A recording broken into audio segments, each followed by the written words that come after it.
4 skinny, shivering German Shepherd puppies lay abandoned by the side of a desolate road. No food, no shelter, just fear in their eyes, until a lonely patrol car pulled over. But this wasn't just a rescue. When Officer Raylan took them in, he didn't know. They were witnesses to something horrifying, and soon he'd be the one accused. What they uncovered next would shake the entire city. Comment yes if you believe the monster behind this deserves to be exposed. It's time we stand up for them. The rain came down in thin, persistent sheets, gliding over the cracked sidewalks of Cincinnati, Ohio, and darkening the faded bricks of the city's forgotten edges. It was nearing midnight on a Thursday. Quiet, except for the occasional hiss of tires against the wet pavement. Cold crept beneath the collar of Sergeant Raylan Cordell's uniform, biting deeper than usual. He adjusted the collar of his department-issued jacket and kept his eyes fixed on the 2-lane country road winding just outside the city's limits. Raylan, at 48, looked older than his years. His face was lean, the jaw set in a way that suggested years of silence more than words. Salt and pepper stubble clung to his chin, and deep crow's feet framed eyes that had seen too much. He wore pain like a second skin, one stitched in place by the death of his wife 5 years ago. Since then, he had become quieter, almost mechanical in his routines. Morning coffee at 5:30, patrol at 6, reports by 3, night shifts twice a week, voluntarily not for the pay, but for the silence. Home was a small, aging 1-story house made of faded red brick, nestled in a modest working-class neighborhood where lawns were unkempt and porch lights flickered like weak stars. The radio in his cruiser crackled softly, a voice from dispatch checking in. Raylan responded with the usual clipped professionalism and continued his patrol. He wasn't expecting anything. Most nights like this, nothing happened. But tonight, something was different. As his headlights swept across the roadside brush, they caught on a strange, boxy silhouette just beyond the shoulder of the road. Slowing down, Raylan squinted. A cardboard box. Out of place in the middle of nowhere. He pulled over, activated his hazard lights, and stepped out into the rain. The box was sagging under the weight of water, half collapsed. At first, he saw only darkness within. Then, movement. A pair of eyes blinked back at him, then another, and another. He froze. Inside were 4 German Shepherd puppies, huddled together in a trembling pile. They couldn't have been more than a month old. Their ribs showed stark beneath matted fur, and their eyes glistened with fear and exhaustion. One of them, the smallest, was barely breathing, its tiny flank rising and falling erratically. Raylan knelt down without hesitation. The cold mud soaked through his pants, but he didn't care. His breath fogged in the chill air as he reached into the box.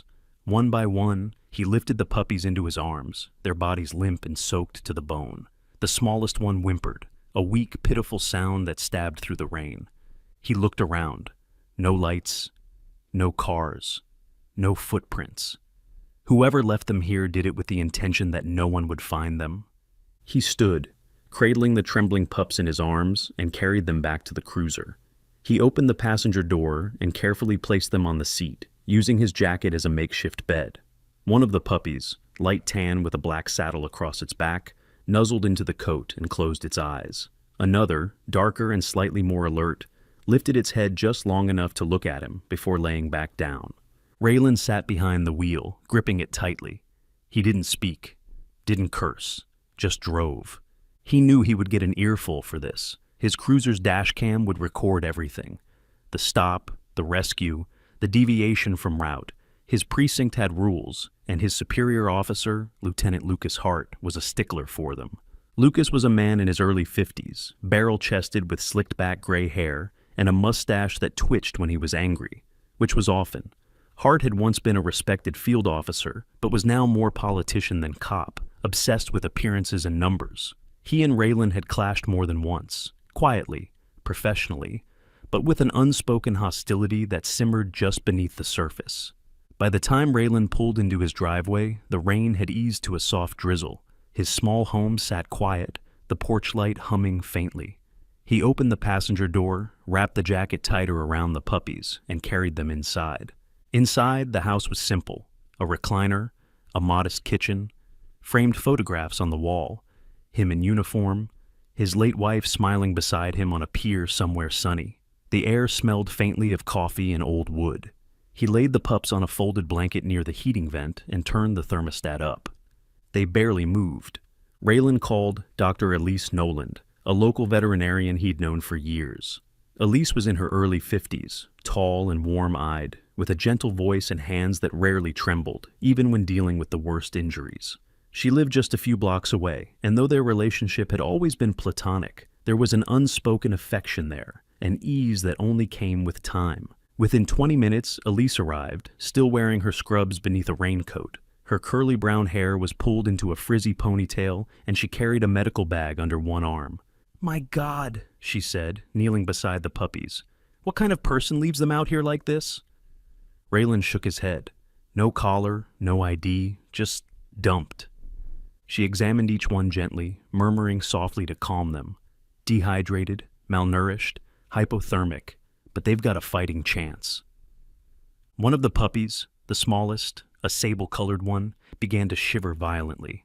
Elise immediately pulled a heat pack from her bag and placed it near its belly. "This one's weak. We'll need to monitor him closely." Raylan sat on the floor beside them, legs crossed. The sight of them stirred something in him he hadn't felt in years, a strange, aching tenderness mixed with quiet rage. "I want to keep them here," he said, "at least for tonight." Elise glanced at him, her eyes softening. "You're going to get in trouble for this."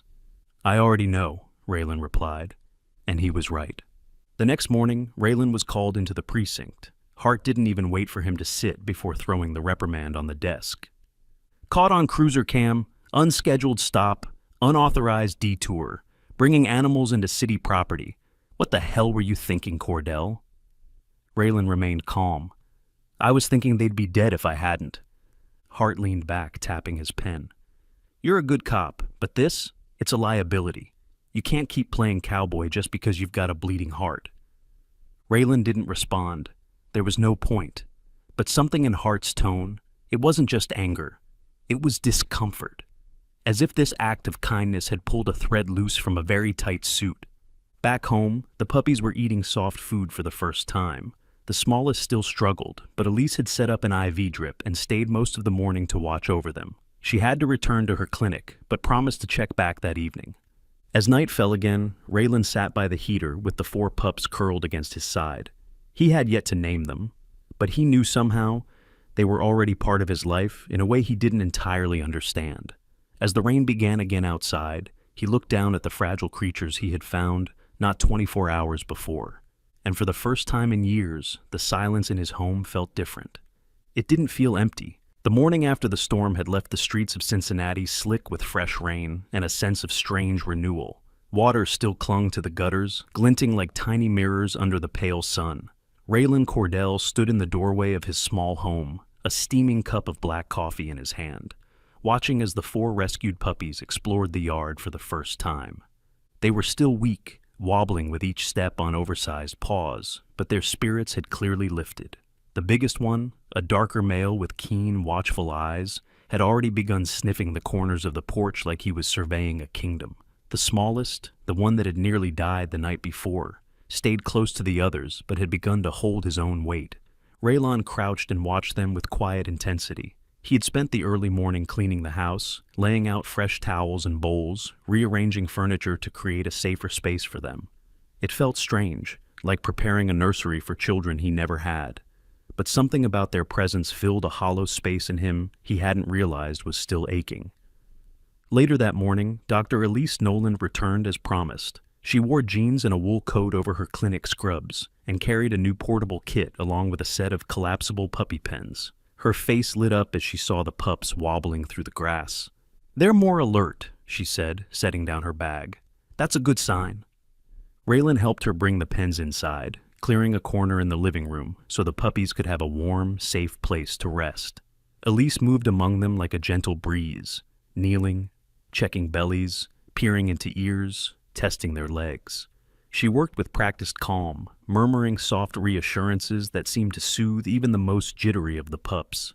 "They're all underweight," she said, scribbling notes on a clipboard. "But I don't see any fractures or permanent damage. It's neglect, but not trauma, at least not yet." Raylan leaned against the wall. That's something, at least. Have you named them yet? She asked, glancing up. Raylan hesitated. No, not yet. You should, Elise said, almost too quickly. Then, more gently, names give them identity, makes them real to you, gives them a start. He looked over at the pups. The smallest one, a sable-colored male with big mournful eyes, had begun to nibble on the edge of his flannel sleeve. That one, he said, pointing, he's Scout. He watches everything, even when he's weak. Elise smiled. A little sentinel.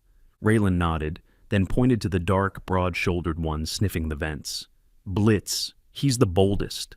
Then to the tan female with a curious gaze, who kept pawing at a tennis ball she could barely move. Nova. She's going to be trouble. Lastly, to the one with soft gray fur tinged with black, who stuck close to the others but didn't shy away from human touch. Echo. She's quiet, but she listens. She notices everything. Elise scribbled the names down, her eyes soft. You're good at this. Raylan said nothing. He felt something unfamiliar twisting in his chest, a mixture of pride and fear. That afternoon, the sound of a bicycle bell chimed outside the house. Raylan opened the door to see a boy standing uncertainly on the sidewalk, holding a stack of mail. He was around 12, slim with dark curly hair and oversized clothes that looked inherited. His sneakers were worn, and his left knee had a fresh scrape. Hey, Officer Cordell, the boy said. This was in our box by mistake. Raylan recognized him. You're Mrs. Dillard's grandson, right? Toby? Yeah. The boy nodded and held out the letters. Raylan took them with a nod of thanks. Appreciated. Toby shifted his weight awkwardly, then glanced over Raylan's shoulder. Are those dogs? Raylan opened the door wider. Inside, the 4 puppies were clustered near the heater, dozing or chewing gently on an old sock. Toby's eyes lit up. Whoa, are they yours? Sort of, Raylan said. Found them on patrol. Can I pet them? Raylan hesitated a moment, then stepped aside. Come in. Just be gentle. Toby entered like someone stepping into a dream. He knelt beside the pen and stretched out a hand, letting Nova sniff his fingers. His face softened with awe as she licked his hand. She likes me. They all seem to like you, Raylan said. Toby sat cross-legged, completely entranced. I've never had a pet. Grandma says they're expensive. Raylan watched him for a while, noting the way his shoulders relaxed, the way his voice lost its nervous edge. He remembered seeing the boy a few times at the local playground. Always alone, often chased by older kids. It was clear that whatever childhood should have been, Toby hadn't quite gotten it. You can come visit them if you like, Raylan offered. Toby's face lit up. Really? As long as your grandma's okay with it. She'll be fine, Toby said quickly. Then, more honestly, she'll be happy I'm not in front of the TV all day. The moment lingered, quiet and warm. For a brief second, the house didn't feel like a widow's shelter or a place of regret. It felt lived in, shared. That evening, Elise stopped by again to drop off some puppy formula and medication. She found Raylan asleep in the recliner, Scout curled on his chest, Blitz draped over his legs. Toby was on the carpet with Echo and Nova, laughing softly as they chewed on his shoelaces. She paused at the door, watching them with a faint smile. Then she turned and quietly left the bag of supplies on the porch. The sky over Cincinnati turned an unnatural shade of gray that evening. Low-hanging clouds gathered like a brewing storm, though no rain came. The air felt dense, like something unspoken lingering just beyond the city's reach. Inside Raylan Cordell's home, it was unnaturally quiet. Even the puppies, usually tumbling over one another by this hour, sat still, huddled together on the blanket by the heater as if they sensed the shift. Raylan paced near the window, arms folded tight across his chest. He hadn't eaten since noon. His phone buzzed again. He didn't need to look to know who it was. The precinct. Again. Earlier that afternoon, a phone call from Internal Affairs had come without warning. A video clip, grainy but clear, had surfaced online. It showed a black cruiser, department issued, pulling off a side road not far from where Peter Hanley, a known real estate mogul with rumored ties to narcotics laundering, had been found murdered late last night. The timestamp matched the hour precisely. That cruiser was Raylan's. He remembered the moment too well. Scout had been shaking violently, his tiny frame convulsing in the passenger seat, and Raylan had veered off his regular route to get him to the emergency vet hospital faster. The place was just a few miles off the official patrol grid, but now that deviation was a noose tightening around his neck. The worst part? The vet had been closed when he arrived. Elise had met him there, but since she wasn't on duty and no official record of their visit existed, her word wasn't enough. No surveillance cameras, no time-stamped footage, just her word and his. He ran a hand over his face. Elise had offered to go down to the station and file a statement, but he knew how Hart operated. Lieutenant Lucas Hart hadn't changed much since their academy days, still sharp-jawed and broad, but colder now, slicker. His uniform always crisp, hair meticulously styled, voice low and performative. There was something theatrical about Lucas, like he was always delivering a speech to a camera that didn't exist. Raylan had once admired him. That had long since faded.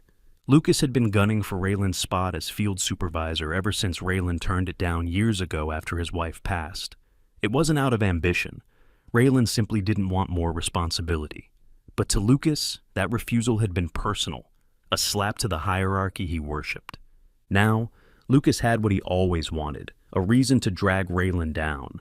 A knock came at the door.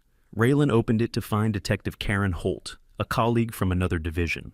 She stood at medium height with sharp features, her dark hair pulled into a no-nonsense ponytail. Karen had a reputation for being methodical, and some said, cold, but Raylan knew better. She had a rigid sense of justice, born from growing up with a father who served time for a crime he didn't commit. She stepped inside, her eyes scanning the living room and softening only slightly when they fell on the puppies. "Hey, Ray," she said, keeping her voice low. "Karen," he nodded. "They're making it official. You're being pulled from field duty until the investigation clears." He didn't respond. The words felt expected, heavy, but not surprising. Karen sighed, stepping closer. "I had to tell you in person. I owed you that much." Raylan nodded again, eyes dark. "Do they think I did it?" "They're not saying, but the video's making rounds online. Someone leaked it, probably someone upstairs." He looked away. "Lucas." Karen didn't answer, but the silence spoke for her. As she turned to leave, Echo rose from the blanket and padded gently toward her, pressing a tiny paw to her boot. Karen crouched and gave the pup a scratch behind the ear. "They know something's wrong," Raylan murmured. Karen looked back. "So do I." After she left, Raylan sank into the couch, surrounded by the soft, rhythmic breathing of the puppies. He picked up Scout, still the weakest, but stronger than before, and cradled him carefully. "You were there," Raylan whispered. "You know I wasn't anywhere near that mess." Scout stirred, pressing his nose gently to Raylan's hand. Later that night, Elise came by again. She wore her hair down, damp from a light mist that had started falling. A red scarf was knotted at her neck, contrasting the paleness of her face. "They're really doing this?" she asked, after Raylan filled her in. He nodded. "No badge, no cruiser. For now." "You need to fight back," she said, voice firmer than usual. "Hire someone, a lawyer, an investigator." "I've got nothing to hide." "That doesn't matter, Raylan, not to them." He looked at her. Her cheeks flushed, perhaps from the cold, perhaps from frustration. She'd always been calm, measured, but tonight something burned in her, something protective. "I'll file my statement," she continued. "Scout's seizure, our meeting at the clinic, everything. They can try to discredit me, but they'll have to try damn hard." He offered a weak smile. "You always were the stubborn one." Elise stepped closer, her hand brushing his briefly. "Don't let them take who you are." After she left, Raylan stared out the window for a long time. Rain had begun again, soft but persistent. Inside, the pups shifted in their sleep. Nova let out a small yip. Blitz rolled onto his back. Echo curled against Scout protectively, and Raylan sat in silence, wondering how fast the truth could drown beneath a lie if no one bothered to dig. The autumn air in Cincinnati had shifted into a brittle stillness, the kind that clung to the skin and left windows fogged with breath. Though the city around him moved with its usual rhythm, school buses rumbling by, stores blinking to life, Raylan Cordell moved beneath the surface, a man ghosting through his own neighborhood. With his badge suspended and authority in question, he found himself navigating the investigation as an outsider, propelled by instinct and a mounting unease that the incident involving the puppies was far from an isolated act of cruelty. Returning to the location where he had initially discovered the 4 German Shepherd puppies, Raylan walked slowly along the roadside. It was an unremarkable stretch of asphalt, flanked by bramble and litter, the kind of place most drivers sped past without thought. But today, he searched deliberately. A gut feeling gnawed at him, something unspoken in the way Scout had trembled that night, not just from cold, but fear. It was then, hidden behind a thicket of thorn bushes, that Raylan discovered a weathered canvas duffel bag, partially torn, the fabric stained and sagging from exposure. The zipper stuck, rusted in place, and required force to open. Inside were remnants of filth and neglect, matted fur, a blood-stained rag, and tucked into a corner, a military-style dog collar with a broken tag still hanging from a bent clasp. Holding it carefully, Raylan turned the fragment over. The engraving was partially scratched, but one line remained legible. K9 Unit, GF. His jaw tightened. The use of a K9 collar suggested a dog previously trained, or at least handled within some level of enforcement or paramilitary environment. Combined with the puppy's breed and the placement of the bag, the scene suggested a deeper implication. These animals had not simply been abandoned. They may have been discarded after systematic use or abuse. The initials, GF, triggered something familiar in Raylan's memory, though he could not yet place it. Rather than report the finding through official channels, Raylan carefully concealed the collar and cloth inside a sealed evidence pouch he had retained from his days on the force.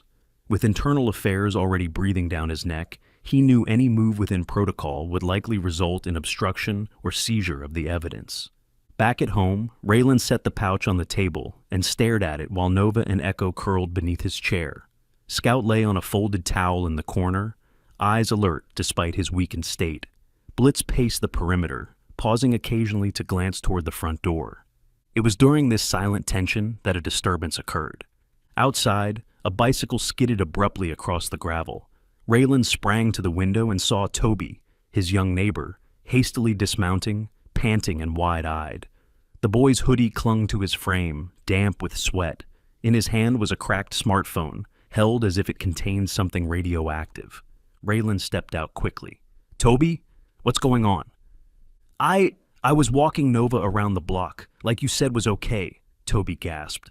And this guy was standing near your fence, just watching." Raylan's expression sharpened. "Where is he now?" "I don't know. He left when I came around the corner, but he saw me." Toby's voice shook, not from cold, but from something deeper. Fear of witnessing something he couldn't quite understand. Raylan took the phone. The boy had instinctively snapped a photo. The image was blurry, but the figure was tall, draped in a dark coat, his face turned partially away. Still, Raylan noted the stance, the kind that didn't belong to a casual pedestrian. Intentional. Still. Waiting. "Good job, Toby," Raylan said quietly. "Go home for now. Lock your doors." Toby nodded and turned his bike around, retreating into the shelter of his grandmother's porch light. Raylan studied the photo again before forwarding it to Elise. Within minutes, she called. "You think it's someone tied to the dogs?" she asked. "I think it's someone who didn't expect the dogs to survive, and definitely not to end up in my custody," he replied. Elise's voice was low, almost cautious. "Raylan, this is escalating." "I know." That night, Elise visited in person. She carried with her not only medical supplies for the puppies, but also a tablet containing veterinary database access. She had run a partial serial number, engraved faintly on the inside of the dog collar. The number matched a discontinued batch of collars issued to a now-defunct private security contractor that had operated in Ohio over a decade prior. The company, Garrison Front, had been under investigation for numerous violations involving misuse of animals during drug raids and forced training regimens. "It can't be a coincidence," Elise said. Sitting at Raylan's kitchen table, her auburn hair was pulled back in a messy clip, and fatigue painted faint lines beneath her eyes, though her voice was steady. "This might be tied to something larger." Raylan leaned forward. "And if it is, whoever dumped those pups thought the problem had been dealt with. Until I drove by." Outside, the puppies slept fitfully, unaware of the noose tightening around the household that had saved them. But Raylan could feel it now. Something watching. something closing in. And he knew with certainty that the answers wouldn't come from within the department. He would have to uncover the truth alone, or nearly alone. As he cleaned up for the night, Blitz wandered into the hall and began barking at the closed front door. Low, growling barks that lacked playfulness. Raylan moved swiftly and opened the door to silence. No one was there, just mist and shadows and the distant echo of something retreating into the dark. The silence of midnight in Raylan Cordell's neighborhood was deceptive. The kind of silence that didn't calm the nerves. It sharpened them. It pressed into his skin like a blade. After what Toby had witnessed, and the strange collar tied to a disgraced contractor, Raylan felt the air tightening around him. Elise had gone home reluctantly after insisting he lock his doors and keep his gun close. He had listened, but he didn't sleep. The house, though modest, had always offered comfort, an old brick single-story with creaky floors and a sagging porch, tucked between empty lots, and families too tired to mind anyone else's business. But tonight, it felt like a trap. The puppies had been restless. Echo refused to settle, pacing near the back door, letting out low growls like a warning Raylan couldn't quite interpret. He poured himself a glass of water and stood in the darkened kitchen. No overhead lights, just the soft hum of the fridge and the distant sound of freight trains moving through the city's edge. Then he heard it, a soft creak from the back porch. Not a raccoon, not wind. It was purposeful, human. Raylan set down the glass, reached for the .45 holstered beneath his coat on the kitchen chair, and stepped silently toward the back door. He unlatched it with a quiet breath and pushed it open. The blow came from the side, swift, trained. A blunt object struck his left shoulder, knocking him off balance and slamming him into the railing. He hit the ground hard, instinctively rolling to shield his ribs. A boot landed near his head. But before the attacker could finish the motion, Blitz, the boldest of the pups, now stronger and growing fast, launched through the cracked screen door with a guttural bark. Echo followed, smaller but faster, biting into the leg of the man now frozen in momentary shock. He swore loudly, an adult male, deep voice, Midwestern accent, and tried to shake them off. But Blitz held firm, his teeth sunk deep into the man's forearm. Raylan used the distraction to rise, shoulder throbbing, gun raised. "Freeze!" he barked. "Step back now!" The man hesitated, then ran, limping, bleeding, disappearing into the shadows between houses with the uncanny speed of someone who'd done this before. Raylan didn't fire. He didn't need to. What he needed was answers. The next morning, Elise returned and helped clean and bandage the bruises on Raylan's shoulder. She was quiet at first, her expression darkening as he described the attack. She was dressed casually in a long coat and jeans, her auburn hair loose and windswept, as if she'd come straight from a night of worrying more than sleeping. "He didn't take anything," Raylan said, flexing his arm with a wince. "He didn't try to rob me. He was just trying to hurt me, scare me."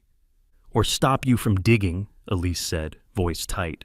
"You've rattled something." Raylan nodded slowly, then reached into a drawer and pulled out the collar fragment once more. "This, GF, it's not just the contractor. It's also someone I've crossed paths with before." He opened his old case files, long buried beneath a stack of books and personal documents. Among them was a misconduct report from 6 years ago, a failed internal investigation into a former narcotics officer named Gregory Flynn. Greg had been broad-shouldered and smooth-talking, a man with bright white teeth and a habit of clapping people too hard on the back, always smiling. But behind the bravado was a temper, and whispers of illegal seizures and off-the-books asset transfers followed him like smoke. He was quietly discharged, never convicted. And most notably, he had been Lucas Hart's academy roommate and best friend. Raylan pulled up the only remaining photo of Greg in uniform, cropped short blonde hair, narrow eyes, faint scar on the left cheek. He compared it with the blurry image Toby had taken. The angle was poor, but the outline of the jaw, the build, it was too close to dismiss. "He's back," Raylan murmured. "And Lucas knew," Elise added, almost as a whisper. They sat in silence for a moment. Elise reached for her phone. "I'm contacting Karen Holt. If anyone can move something inside the department without tipping off Hart, it's her." Raylan nodded.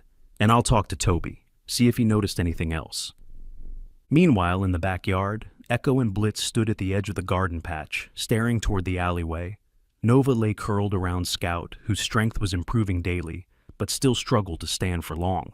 Later that day, Raylan walked over to Mrs. Dillard's house, a yellow-painted two-story that had seen better days. The porch sagged slightly under the weight of flower pots and rusted wind chimes. Mrs. Dillard, a strong-willed black woman in her 70s with silver hair tied in a bun and piercing eyes, met him at the door. "Toby's inside," she said before he could speak. "And yes, I heard about last night. Boy hasn't stopped talking about it. Is he all right?" "He's shaken, but proud. You should hear him tell the story, like you and the dogs are superheroes." Raylan smiled faintly. "Mind if I speak to him?" Mrs. Dillard nodded. "Don't keep him long. He's got homework and nerves." Toby sat on the living room floor, sketching something with colored pencils. He looked up and grinned. "Hey, Officer Raylan?" Raylan sat beside him. "You did good, Toby. Better than some grown officers I've worked with." Toby's cheeks flushed. "I was scared. But Nova didn't seem scared. She stood right next to me the whole time." Raylan's voice softened. "Can you remember anything else about the man? His face? His clothes?" Toby nodded. "He had this jacket, like army green, and a patch on the sleeve, but it was ripped. And I think he had a limp." A limp. Raylan's heart clenched. Good work. Back home, he added the note to his growing evidence wall, more of a corkboard taped to the back of his closet door now. At the center, a photo of Greg Flynn, beneath which he pinned the tag fragment and Toby's printed photo. He stared at it long into the night. There was no turning back now. The morning light in Cincinnati was pale and reluctant, filtering weakly through a haze of late autumn fog. Raylan Cordell stood beside the puppy's pen, coffee untouched in his hand, his thoughts somewhere far darker than the sunlit living room. Scout had started walking again, still wobbly, still fragile, but upright.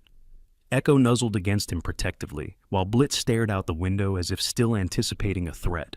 Nova, ever curious, chewed on a discarded shoelace and wagged her tail whenever Raylan met her gaze. It was the one thing that gave him peace these days.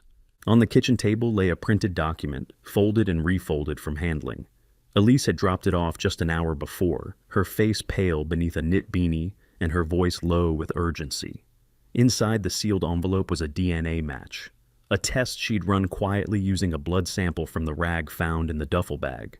The result was irrefutable. The blood belonged to Echo.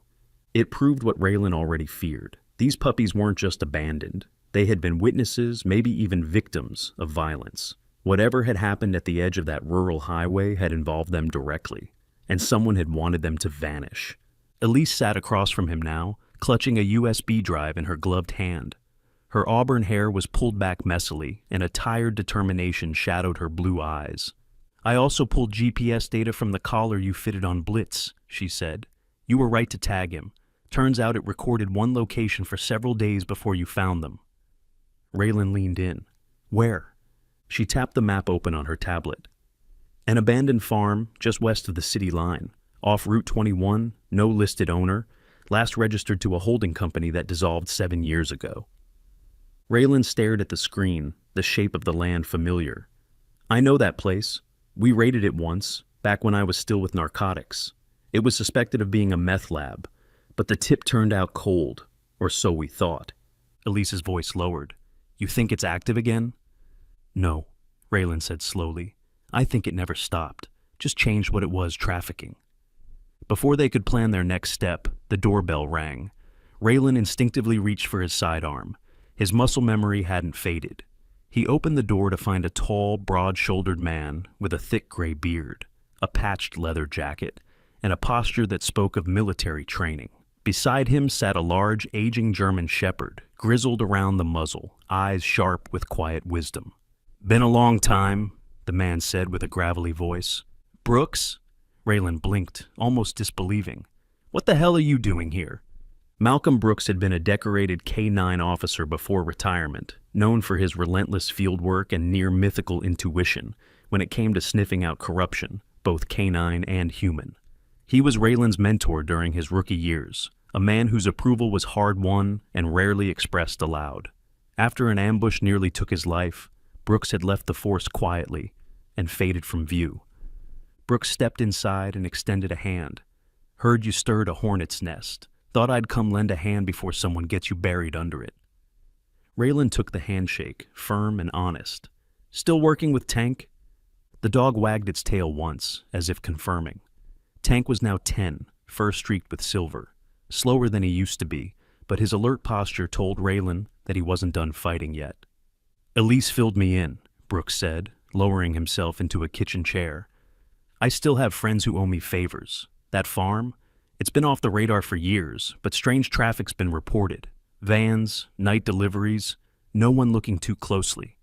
Probably because someone upstairs told them not to. Raylan exchanged a glance with Elise. Lucas, Brooks grunted. Wouldn't surprise me. Flynn was seen there 3 weeks ago. My contact caught him on a trail cam and didn't report it. Figured it wasn't worth the mess. But now that you've been attacked, it's personal. You want in?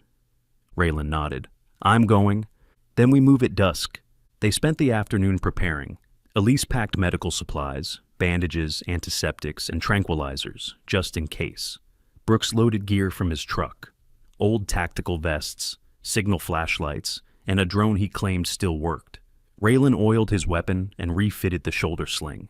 His bruises from the ambush hadn't healed, but the adrenaline in his blood outpaced the pain. At 7:12 p.m., under the cover of gathering night, they arrived at the old Marrow Ridge farm. The barn stood at the end of a cracked gravel path, half collapsed and overgrown with weeds. A rusted windmill turned slowly in the wind, creaking like something alive. The main house was boarded up, but faint light glowed from beneath one of the windows, too faint for a house left empty. They approached silently. Tank moved with surprising agility for his age, nose twitching as he swept the air. Blitz, whom Raylan had brought along, padded quietly beside him.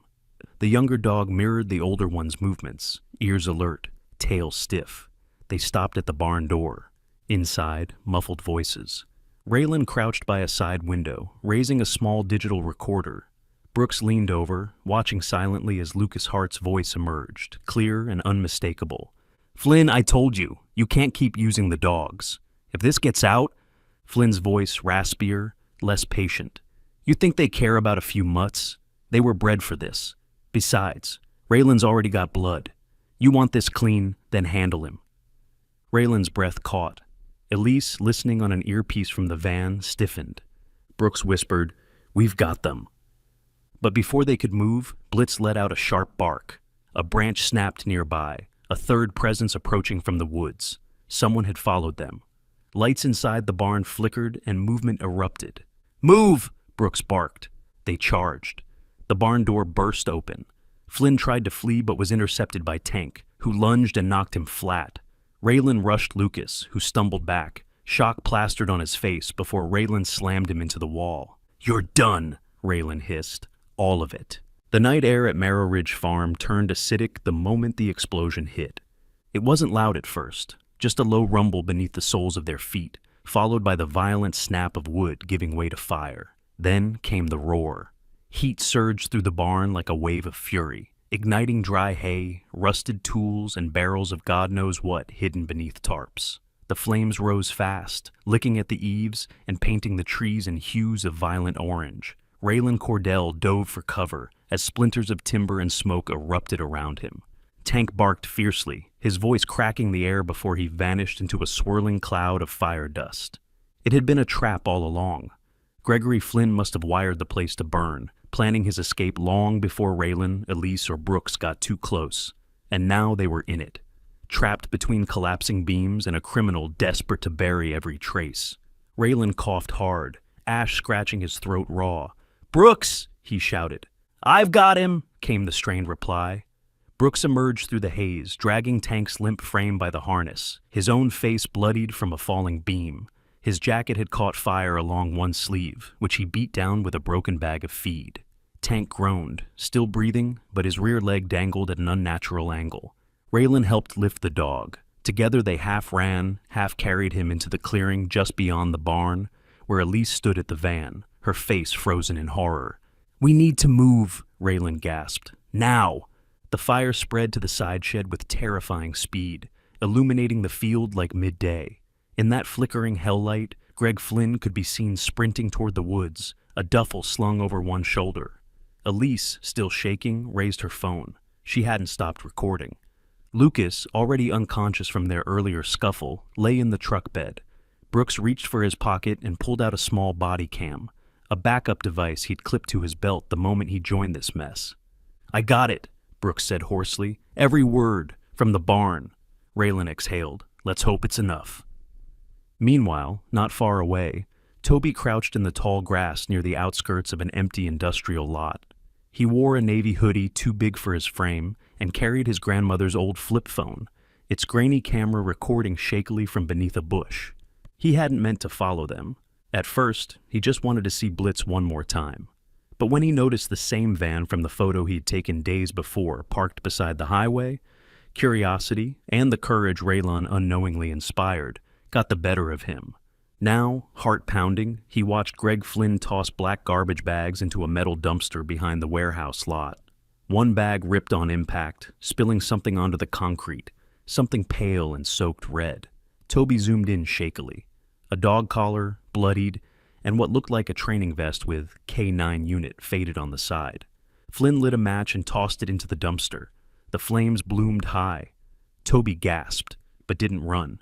He held the camera steady until the man got into a second vehicle and drove away. Then he ran like hell. By morning, the fire at Marrow Ridge had been subdued, though only charred skeletons remained. Elise took Tank to an emergency animal hospital where the prognosis was grim. Fractured hip, damaged lung. Raylan stayed with Brooks at the clinic until the vet could give a full report. Brooks, though bruised and exhausted, refused painkillers until he knew Tank was stabilized. "Stubborn old mutt," Brooks muttered, eyes glassy. "Still better than half the men I served with." Elise touched his arm lightly. "He saved all of us." Later that afternoon, Raylan received a call from Karen Holt. Her voice, usually composed, held a quiet urgency. "I received an anonymous file drop," she said. "A kid named Toby Dillard sent a video. Flynn was dumping evidence at a storage lot last night." Raylan's throat tightened. "He was there?" "Yes, and it matches the fire incident at Marrow Ridge. With your body cam footage and the audio files Elise uploaded, we have enough to move. A warrant's already out. Lucas is in custody. Flynn's next." Raylan hung up and sat on the porch with Blitz curled at his feet and Scout nestled beside him. The sky had turned a soft gray blue, with a faint breeze breaking the late autumn stillness.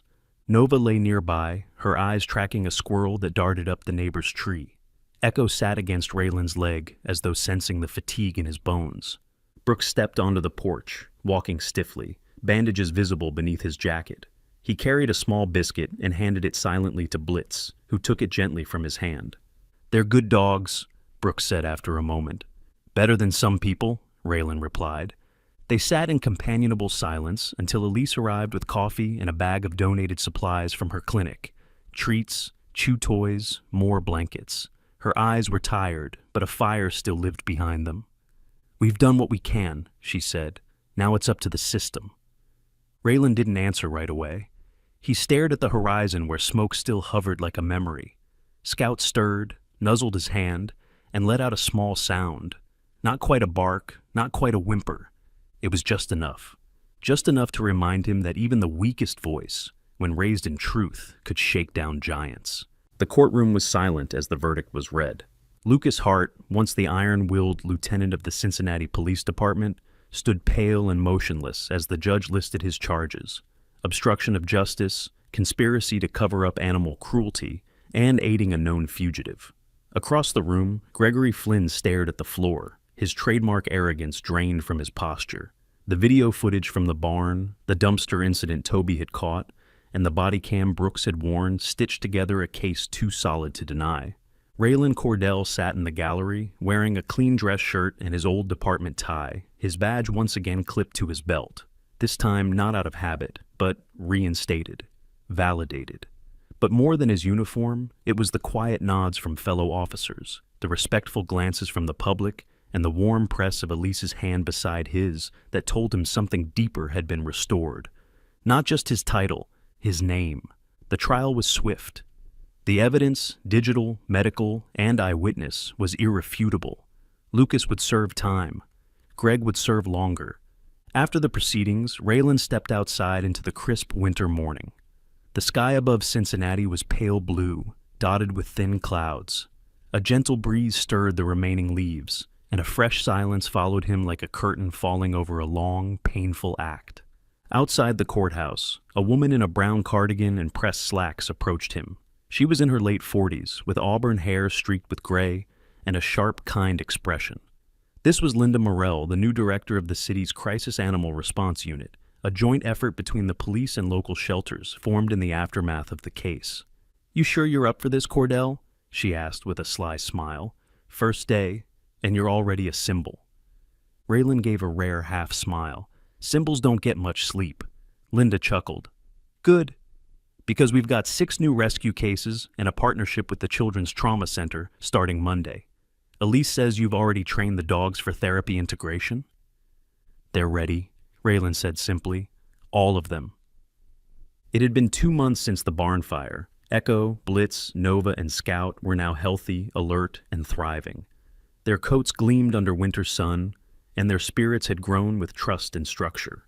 Raylan had worked with Elise and a local trainer named Carlos Nguyen, a soft-spoken Vietnamese-American dog behaviorist in his 30s with a shaved head and patient demeanor to shape them into certified therapy dogs.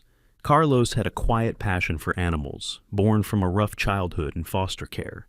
He had a gentle way of speaking to the dogs, almost like he was listening more than training. Nova adored him, often waiting by the gate when she knew his truck would pull in.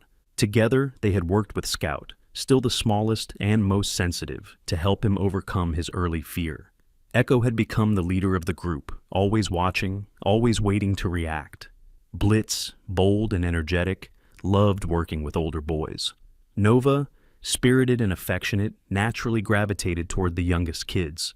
The program paired the dogs with children suffering from PTSD, anxiety, or trauma-related isolation. The healing came slowly, but steadily. Some children hadn't spoken in weeks until Scout climbed into their laps. Others had nightmares until Nova curled beside them. The 4 dogs weren't just survivors now. They were healers. Brooks never got to see it. 2 weeks after the raid, the old officer passed away in his sleep. The doctors called it a delayed complication, internal bleeding from the trauma he'd taken during the barn collapse. He'd gone quietly, his hand resting on Tank's harness as if reassuring the old dog he'd be fine. Raylan attended the funeral in his formal blues. The service was small, just a few retired officers, Elise, Carlos, and Toby. No speeches, just silence, respect, and a flag folded with reverence. Tank had whined softly throughout the burial. Afterward, Raylan knelt beside him and whispered, "You're coming home with me now." Tank had been living with Raylan since. Though slower, he remained sharp and protective, often seen lounging under the oak tree in the backyard while the 4 younger dogs played. Scout liked to nap beside him. Blitz would nudge his tail to coax him into brief games. Tank tolerated it all with patient wisdom, a kind of old soldier calm. Toby had changed too. Since the trial, his story had gained quiet fame in local circles. But fame never interested him. What mattered was safety, and Raylan made sure he got it. He helped Mrs. Dillard and Toby move into a new home on a safer street, closer to Elise's clinic.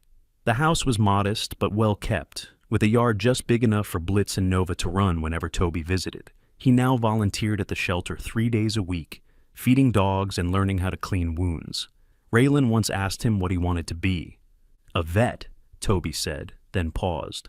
"Or maybe a cop like you, but the good kind." Raylan had smiled at that. As the year edged toward its end, Elise and Raylan found themselves spending more evenings together. Sometimes they didn't talk at all. Other nights they'd sit on the porch, watching the dogs and drinking coffee laced with silence. It was slow, unspoken, but it was something. One evening, as snow dusted the ground and the neighborhood grew quiet, Elise handed him a scarf she'd knitted, a dark navy wool piece, simple but warm.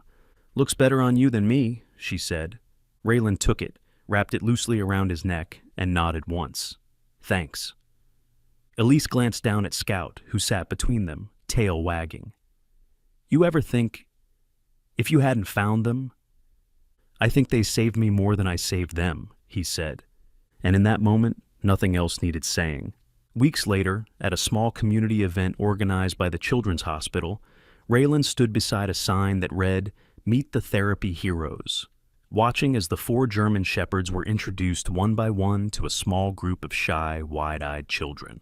Scout sat calmly as a little girl with a burn scar on her cheek gently petted his ears.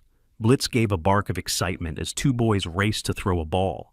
Nova twirled in place, wagging furiously, while Echo simply stood and let a silent child lean into her fur. And across the crowd, Elise met Raylan's eyes and smiled. Justice had been served, but something more important had taken root: healing. Sometimes, God doesn't speak in thunder or part the skies. Sometimes, he sends help in the form of a broken puppy, a quiet boy, or an old officer who still remembers what justice feels like. In a world that often forgets the voiceless, he reminds us, through love, sacrifice, and second chances, that no act of kindness is ever wasted. This story is more than about dogs or crime. It's about how healing begins when someone chooses to see the forgotten, to protect the innocent, and to believe that even the weakest voice, like Scout's, can carry the truth. If this story touched your heart, please share it with someone who still believes in miracles. Leave a comment and say, "Amen," if you believe that justice, love, and God's light still have a place in our world today. And don't forget to subscribe to our channel for more real stories that prove God is always watching, always working. May He bless you and your loved ones wherever you are.